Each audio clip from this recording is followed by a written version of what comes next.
Bom, o artigo 1022, ele vai, na verdade, só reforçar aquilo que nós já falamos várias vezes aqui. Ele diz o seguinte, que a sociedade adquire direitos, assume as obrigações e procede judicialmente por meio de administradores com poderes especiais, ou não os havendo por intermédio de qualquer administrador.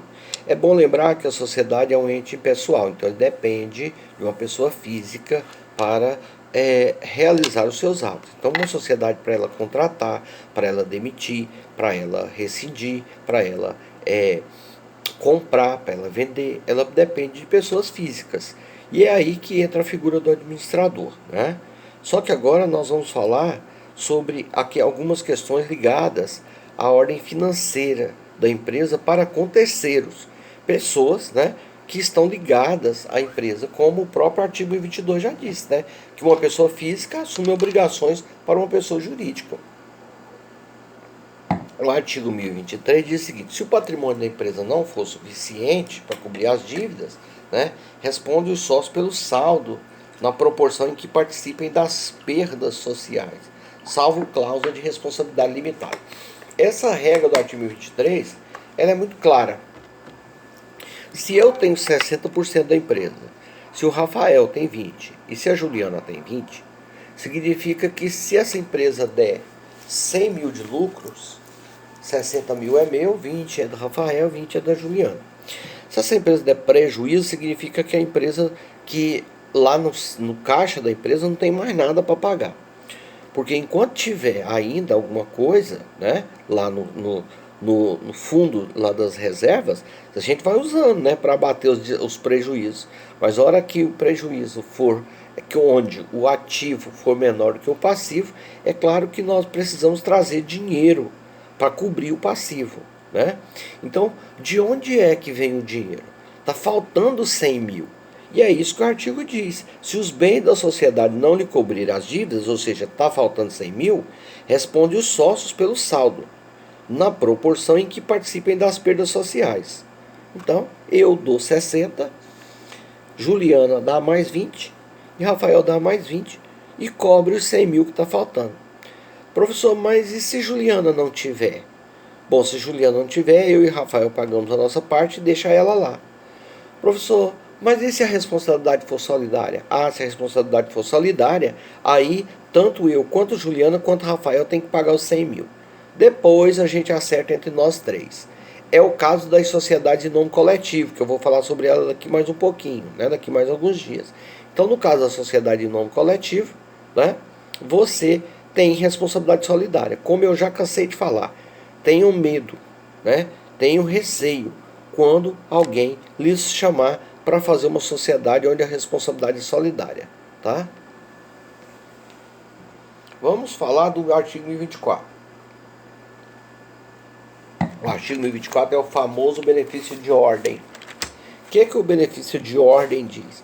Primeiro, busca-se o patrimônio da empresa para depois chegar no patrimônio dos sócios. Olha, na vida real esse artigo faz toda a diferença. Eu vou explicar por quê.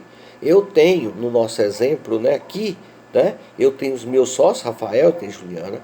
Nós temos aqui dentro da empresa vários bens. Nós temos mesa, cadeira, ar-condicionado, televisão, frigobar, freezer. Nós temos um monte de coisa aqui dentro da empresa, que vale dinheiro, claro, né? Mas eu tenho uma chácara lá na beira do Rio de Ondas, que é muito mais fácil de vender do que vender freezer velho, cadeira rasgada, né, computador usado. Mas o fato é que a regra legal, quando manda obedecer o benefício de ordem, é para obedecer a regra da ordem, a gradação. Primeiro os bens da empresa, para depois buscar o patrimônio dos sócios. Lembra que eu falei sobre isso lá na sociedade em comum? Lá na sociedade comum, aquele que contratou pela empresa, aquele que contratou pela sociedade, né?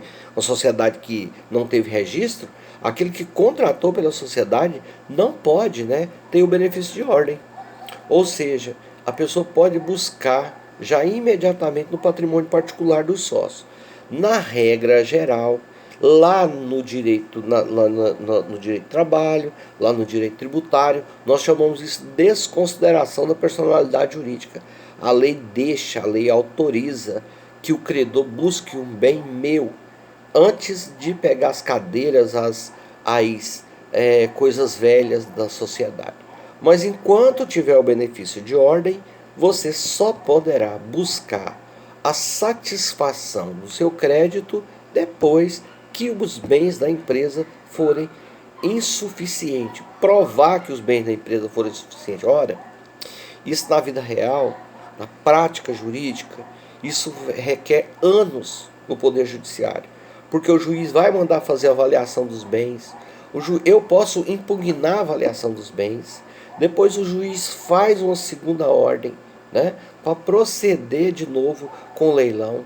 Depois que tiver o leilão, né, que não tiver ninguém para comprar esses bens, eu posso adjudicar, o credor pode adjudicar. Às vezes o credor não quer essas coisas velhas. Então, assim, até isso me permite, enquanto não chegar no meu patrimônio, eu não estou cometendo crime nenhum, né, de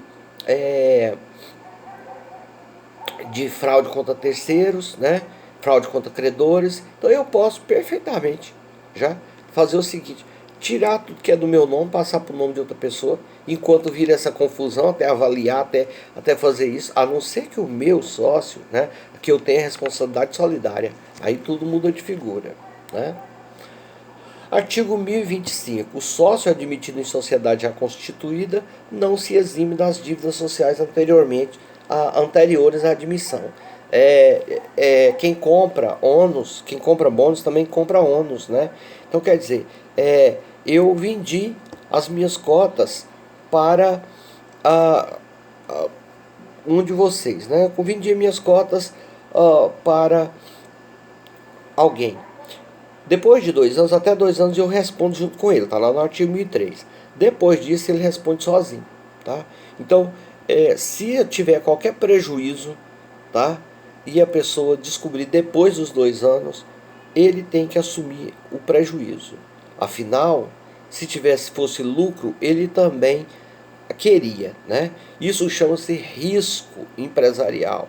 Então quem compra os bônus também compra os ônus. É por isso, gente, que é muito complicado, é muito difícil para as pessoas terem a convicção de que realmente, né, vale a pena comprar cotas de alguém dentro da sociedade, tá? Não é muito comum. Geralmente as pessoas dissolvem a sociedade, começam uma sociedade nova, mas é claro, né, que em alguns casos a sociedade tem anos, a empresa tem anos de existência, e aí pode, né, ser que você queira comprar por causa do nome, por causa do CNPJ, que é de 1979, né, que tem muitos anos de tradição, pela marca, né? Então, para todos os efeitos, algumas vezes pode acontecer isso, né? Bom, eu vou parar por aqui, por quê? Porque o próximo artigo é um dos artigos muito complicado. É um dos artigos mais complicados dessa primeira etapa. Então eu vou deixar para fazê-lo, né, num outro momento, porque eu quero explicá-lo com maior, por assim dizer, com mais clareza, né, esse artigo 1026.